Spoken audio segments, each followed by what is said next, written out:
Consistency is the only key to crack this exam. Qualified for junior research fellowship. मेरी तो चीख ही निकल गई। मुझे यकीन नहीं हुआ बहुत देर। कंटेंट के लिए बहुत ज़्यादा भीड़ नहीं लगानी है कि इसका भी देख लें उसका भी देख लें। अभी जो मैंने दिया उसमें फिल्म्स और एडिटिंग का बहुत ज़्यादा है। मैं फ्री कंटेंट से ही पढ़ी हूँ। Revision is most important thing. अपने नोट्स और PYQs और कंसिस्टेंसी, ये मैं बोलूँगी कि की है। नमस्कार, मैं वात्सल्य और आप देख रहे हैं स्वधर्म। बचपन में हम बहुत सारी चीज़ों के आसपास आते हैं। हमें लगता है हम बड़े होंगे तो हम ये बनेंगे, ये करेंगे, वो करेंगे। कभी पुलिस वाला, कभी डॉक्टर, कभी पायलट, कभी कुछ। इस दौरान हम अपने शिक्षकों से मिलते हैं और मन में आकांक्षा उठती है कि कभी टीचर भी बनूंगा यार। आज की वीडियो उन लोगों के लिए है जो एक्टिवली एकेडमिक्स में अपना करियर परस्यू करना चाहते हैं। और इस वक्त हम जिनके साथ हैं वो हैं उपाली मैम। उपाली मैम ने इसी साल नेट JRF क्लियर किया है, या फिर मैं प्रिसाइजली बोलूँ तो मैम ने नेट पहले से क्लियर कर रखा था। इस बार दिसंबर में जो परीक्षा हुई है उसमें मैम ने JRF क्लियर कर लिया है। तो सबसे पहले बहुत बहुत बधाई हो मैम आपको। Thank you so much. और इस वक्त हम मौजूद हैं बाबा साहेब भीमराव अंबेडकर यूनिवर्सिटी के प्रांगण में, लखनऊ में। तो सबसे पहले मैम मैं आपसे जानना चाहूँगा कि आपने JRF क्वालिफाई कर लिया इस बार, कैसा रहा ये पूरा? जब रिजल्ट आया तो कैसी फीलिंग्स रही और कैसा सेलिब्रेशन रहा? 21 फरवरी को आया है रिजल्ट और होता है सररियल एक्सपीरियंस होता है। आप उम्मीद करे रहते हो कि आएगा आपका रिजल्ट और वहाँ पे लिखा होगा qualified for junior research fellowship, तो वो पढ़ के एक अलग ही अनुभूति होती है। और जब मैंने वो पढ़ा रात में, क्योंकि रिजल्ट के बारे में मुझे पता चला 10:30 के आसपास, तो मेरी तो चीख ही निकल गई। मुझे यकीन नहीं हुआ बहुत देर तक। मैं लोगों को रिजल्ट भेज करके कंफर्म करा रही थी कि एक बार आप बताओ कि हुआ है कि नहीं हुआ है। लोग मुझे कह रहे हैं नहीं हो गया है, तुम्हारा हो गया है। तो वही फीलिंग होती है, बहुत खुशी। घर वाले भी सारे खुश थे क्योंकि मेहनत कर रही थी, तो यही एक्सपेक्टेशन थी कि हो जाए, तो इससे काफ़ी खुशी मिली मुझे। अभी ऑफ द कैमरा आपने कहा था कि एक फाइनेंशियल इंडिपेंडेंस आ जाती है। हाँ। नेट तो आप पहले से ही क्वालिफाई कर चुकी थी। हाँ। तो अब आगे की दिशा में आप इसको कैसे देख रही हैं? यही कि ये जब आप JRF क्वालिफाई कर लेते हो तो एक तो आपको एकेडमिकली थोड़ा सपोर्ट मिलता है अब, और आपका नॉलेज भी गेन होता है। जो मुझे प्रिपरेशन वाले पीरियड से जो मैंने सीखा कि आपका एक सब्जेक्ट पे नॉलेज गेन होता है, आपकी पकड़ बनती है। तो वो अगर आप नहीं भी निकाल पाओ JRF, तब भी वो जो मतलब लॉस नहीं है इसमें कुछ भी। आपने कुछ सीखा है उस दौरान और निकल गया तो सो फार सो गुड, क्योंकि फिर उसके बाद आप फाइनेंशियली भी इंडिपेंडेंट हो अपने लिए। और फाइनेंशियली इंडिपेंडेंट हो करके कुछ करना बहुत ही ज़्यादा ज़रूरी है। कितनी भी कोई बात कर ले, लेकिन ये बहुत इम्पॉर्टेंट चीज़ है। तो इसलिए ये बहुत ही ज़रूरी है कि JRF जो लोग निकालते भी हैं वो मोस्टली यही सोच करके कि आगे हमारा करियर अच्छा बन सके और हम फाइनेंशियली स्टेबल हो करके अपने काम के बारे में सोच सके, एकेडमिकली आगे बढ़ सकें। बिल्कुल सही कहा आपने। और वर्तमान परिप्रेक्ष्य में महिलाओं के लिए फाइनेंशियल डिपेंडेंट और भी अधिक महत्वपूर्ण है। मैं आपसे जानना चाहूँगा कि इस परीक्षा के बारे में शॉर्ट में हमें बताएं। ओके, ये UGC के द्वारा कराया जाता है एग्ज़ाम नेट JRF। ये 2 बार कराया जाता है साल में। 1 जून का होता है, मतलब सेशन इधर उधर हो जाते हैं, जून सेशन, दिसंबर सेशन मोस्टली। और इसमें आपके सब्जेक्ट से रिलेटेड होता है। और पेपर 1 में जो होता है वो आपका टीचिंग एप्टीट्यूड और अदर चीज़ें होती हैं, जिसमें आपका एप्टीट्यूड चेक किया जाता है। और दूसरे वाले में आपके सब्जेक्ट पे कितनी पकड़ है ये चेक किया जाता है।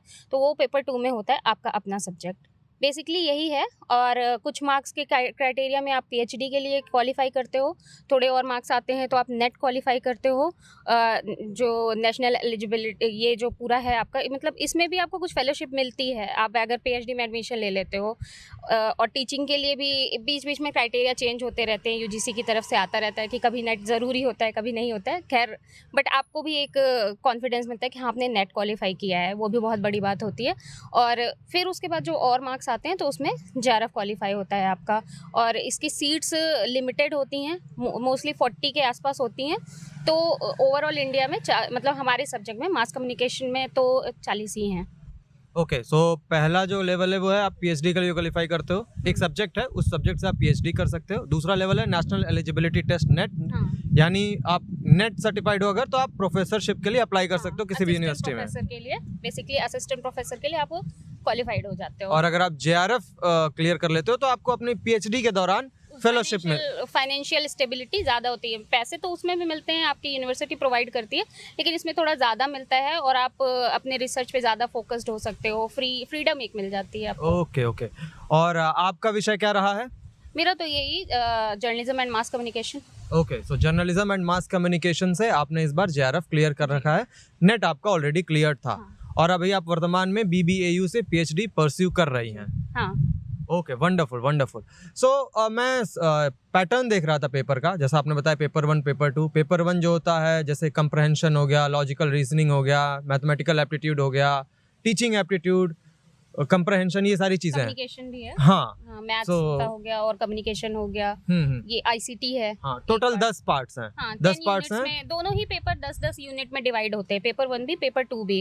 पेपर 2 का इसलिए इजी होता है क्योंकि वो आपका अपना सब्जेक्ट है, तो आपने पढ़ रखा होता है, और हमारा थोड़ा सा फ़ायदा हो जाता है जब हम पेपर 1 करने जाते हैं, क्योंकि हम कम्युनिकेशन के ऑलरेडी हैं, तो उसमें एक यूनिट कम्युनिकेशन फॉलो हो रहा है।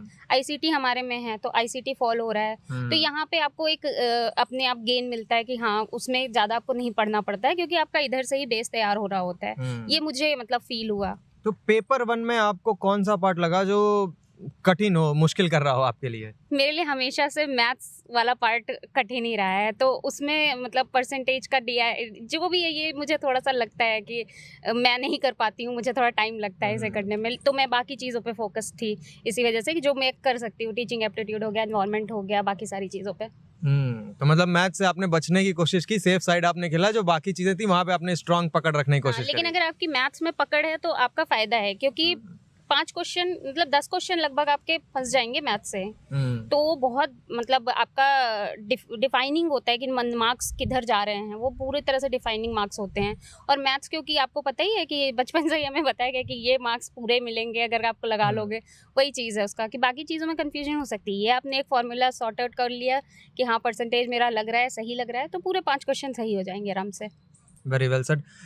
जर्नलिज्म के विद्यार्थी ज़्यादा इंटरेस्टेड होंगे आपसे पेपर 2 के बारे में जानने में, तो उसमें सिलेबस किस हिसाब से होता है, डिवाइडेड होता है, क्या प्रायोरिटीज़ होनी चाहिए, क्या नहीं होनी चाहिए, उस हिसाब से आप एक्सप्लेन करें कुछ। बेसिकली जो यूजीसी ने दे रखा है सिलेबस, मैंने तो उसी के थ्रू मतलब जो भी उन्होंने यूनिट 1 यूनिट 2 किया है वैसे ही लोग तैयारी भी करते हैं, और वही सही तरीका है कि आप सिलेबस को निकालिए और जैसे जैसे उसमें दिया हुआ है एक एक करके यूनिट को आप फिनिश करिए। और स्ट्रैटेजी एक्चुअली चेंज करनी पड़ती है, PYQ लगा करके ही आपको क्लियर हो सकता है, क्योंकि यूजीसी कभी कभी पैटर्न कहीं से किसी और यूनिट से दे रहा है, कभी किसी और यूनिट से देगा, तो उनका पैटर्न हमेशा चेंज होता रहता है। आपको इस चीज़ पे नज़र रखनी पड़ती है कि कौन सा पैटर्न कब दिया जा रहा है। जैसे अभी जो मैंने दिया उसमें फिल्म्स और एडिटिंग का बहुत ज़्यादा है, तो ये सारी चीज़ें हैं। और लास्ट टाइम पे भी फिल्म्स का बहुत पूछा था, लेकिन उससे पहले जून में हुआ था तो उसमें PR से बहुत ज़्यादा क्वेश्चन आए थे, और वो अक्सर डिफ़ाइन करते हैं कि आप निकाल पाओगे कि नहीं निकाल पाओगे, क्योंकि मिक्स होता है, तो आप सारा कुछ पढ़े हो तो ठीक है, हो जाएगा, काम चल जाएगा। लेकिन अगर एक यूनिट से बहुत ज़्यादा दे दिया और आपने वो बिल्कुल ही नहीं टच करके गया है, कि पता ही नहीं उसके बारे में, मतलब लोगों का फिर निकल नहीं पाता है। क्योंकि मेरा फिल्म्स बहुत स्ट्रॉन्ग है, ये शायद मेरे लिए बहुत ज़्यादा प्लस पॉइंट रहा इस एग्ज़ाम में जो अभी मैंने निकाला है। और मतलब मैं पूरी तरह से फिल्म्स वाले पे ही ज़ोर डालूँगी कि मैंने फिल्म्स की तैयारी की थी, मेरा ज़्यादा उसमें हाथ पक्का था तो निकल गया इस वजह से। All right, wonderful. ये आपका कौन सा अटेम्प्ट था इस बार? ये मेरा 3rd अटेम्प्ट था। 3rd अटेम्प्ट में आपने JRF क्वालिफाई करा है। वंडरफुल। सो जो बच्चे तैयारी कर रहे हैं, जो फर्स्ट टाइम एग्ज़ाम देने जा रहे हैं, या जो लंबे समय से कर रहे हैं और नहीं कर पा रहे हैं, कुछ मार्क्स की वजह से रह रहे हैं, उनको आपका क्या मैसेज है? ये एक्चुअली बहुत ही ज़रूरी चीज़ है, मैं बताना भी चाहती थी कि अगर कोई प्रिपेयर कर रहा है, मान लीजिए आपके पास 6 महीने का टाइम है, तो 6 महीने का time is sufficient for net and JRF preparation, आपका हो जाएगा। लेकिन आपको कंसिस्टेंसी पे ध्यान देना है, मतलब कंसिस्टेंसी इज़ दी ओनली की टू क्रैक दिस एग्ज़ाम। अगर आप डेली टाइम दे रहे हो दोनों ही सब्जेक्ट को, पेपर 1 पेपर 2 को, और क्वेश्चंस लगा रहे हो, क्वेश्चन लगाना सेकंड इम्पॉर्टेंट मोस्ट इम्पॉर्टेंट चीज़ है, यूनिट वाइज चलना है, इधर उधर भटकना नहीं है, कंटेंट्स के लिए बहुत ज़्यादा भीड़ नहीं लगानी है कि इसका भी देख लें, उसका भी देख लें। वो बाद में देखना, कभी मतलब करना हो, तुमको एक्स्ट्रा नॉलेज गेन करनी हो, ये समझो कि पैटर्न क्या है पहले। PYQ बहुत हेल्पफुल होते हैं, क्योंकि अगर आप लगाते हो तो आपको आइडिया होता है कि UGC कौन से पैटर्न को अभी फॉलो कर रहा है और या लास्ट के 10 सालों में उसने क्या कर रखा है, ये आपको एक आइडिया लग जाता है। और PYQ से ना कॉन्सेप्ट भी बहुत क्लियर होते हैं कि अगर छोटे छोटे कॉन्सेप्ट होंगे तो वो क्लियर हो जाएंगे कि ये तो हाँ इसका जैसे मॉडल्स हमारे में हैं तो मॉडल्स वगैरह को आप रट डालो, वो बिल्कुल रटा जाएगा। और अगर आप क्रोनोलॉजिकली कोई चीज़ पढ़ोगे तो इसमें बहुत हेल्पफुल रहता है। और जो चीज़ मैंने मतलब किया, मैंने मुश्किल से 2 महीने की मेरी ज़्यादा प्रिपरेशन है। उससे पहले तक मैं इतना ध्यान नहीं दे रही थी कि क्योंकि कुछ हो जाता है, आप बिज़ी हो जाते हो, PhD भी चल रही है, तो वो सारा टाइम भी मिलना मुश्किल होता है। फिर भी मैं लाइब्रेरी जा कर के बैठी रह रही थी सुबह से शाम, और मुझे लगता है मैं डेडिकेटली तो 1 महीने ही पढ़ी हूँ, लेकिन उस दौरान मैंने 2-2 बजे रात तक क्वेश्चंस लगाए हैं, ये मैं बता सकती हूँ। तो वो मेहनत ज़रूरी है। आप अगर 6 महीने का भी पीरियड है आपके पास कि तैयारी करने का है, तो आप ये ज़रूर ध्यान दो कि आपको कम से कम 4 से 6 घंटे तो उसको ही डेडिकेट करने पड़ेंगे, उस पेपर को ही डेडिकेट करने पड़ेंगे। यूनिट जितनी जल्दी ख़त्म करोगे आपके लिए फ़ायदा है, ताकि आप रिवाइज़ कर सको। Revision is most important thing, क्योंकि आप एंड में अगर रिवाइज़ करने बैठोगे तो नहीं हो पाएगा। अपने नोट्स बनाओ। नोट्स अगर आप, मैंने तो यूट्यूब से देखा और मोस्टली जो चैनल्स प्रोवाइड कर रहे थे फ्री कंटेंट, मैं उन्हीं से पढ़ रही थी। कुछ मैंने ख़रीदा नहीं, सब्सक्रिप्शन नहीं लिया, मैं फ्री कंटेंट से ही पढ़ी हूँ। पेपर 2 के लिए तो आप जानते होंगे IIMC करके तुषार सर का, तो वो मैं कंटिन्यूसली देखी हूँ, रिपीट पे देखी हूँ, और उसी के जो पैटर्न है उसको फॉलो कर रही हूँ। और यही एक तरीका है, मतलब आपको टाइम देना पड़ेगा तैयारी के लिए। ये नहीं कि आप हो जाएगा थोड़ा, ये तो आता है मुझे। बार बार पढ़ो, क्योंकि कभी कभी वो ऐसे क्वेश्चन पूछ लेंगे ना, आप मतलब बिल्कुल आउट ऑफ द बॉक्स होगा, आप सोचेंगे ये कहाँ से आ गया है। तो उसको तभी आप जान सकते हो जब आपके पास टाइम बचा होगा, और टाइम तभी बचा होगा आप यूनिट को सही टाइम पे अगर आपने निपटा दिया होगा। तो अपने नोट्स और PYQs और कंसिस्टेंसी, ये मैं बोलूँगी कि की है। काफ़ी डिटेल में आपने एक्सप्लेन किया और काफ़ी सारे क्वेश्चंस आपने आंसर कर दिए बिना पूछे। मैं आपसे पूछने वाला था कि एक्सटर्नल सोर्सेज आपने लिया या नहीं लिया, number of hours and everything, so वो आपने अच्छे से बता दिया। और ये भी मेरा एक प्रश्न था कि यहाँ पे आप आ रही हैं यूनिवर्सिटी में, जबकि आपको रेगुलर आते हुए देखा है हमने, तो नंबर ऑफ़ आवर्स आप यहाँ भी दे रही हैं, तो कैसे मैनेज करती थी, वो सब आपने एड्रेस कर दिया है। सो एक लास्ट क्वेश्चन मैं आपसे ये पूछना चाहूँगा कि शिक्षा के क्षेत्र से हम सब जुड़े रहते हैं as a students, life time तक जुड़े रहना चाहिए हम सभी को, लेकिन अब आप शिक्षा के क्षेत्र में एज अ टीचर इंगेज करने की ओर आगे बढ़ रही हैं, तो आपको क्या लग रहा है कि एकेडमिक्स में एक शिक्षक के तौर पे आप क्या भूमिका अदा कर पाएंगी? मुझे हमेशा से ये लगा है कि टीचिंग से ज़्यादा लर्निंग वाला प्रोसेस है, तो मैं सीखना बहुत चाहती हूँ। मुझे सीखना पसंद है, पढ़ना पसंद है। और जब आप टीचर होते हो तो आप जब पढ़ा रहे होते हो तो सिर्फ पढ़ा नहीं रहे होते हो, आप सीख रहे होते हो।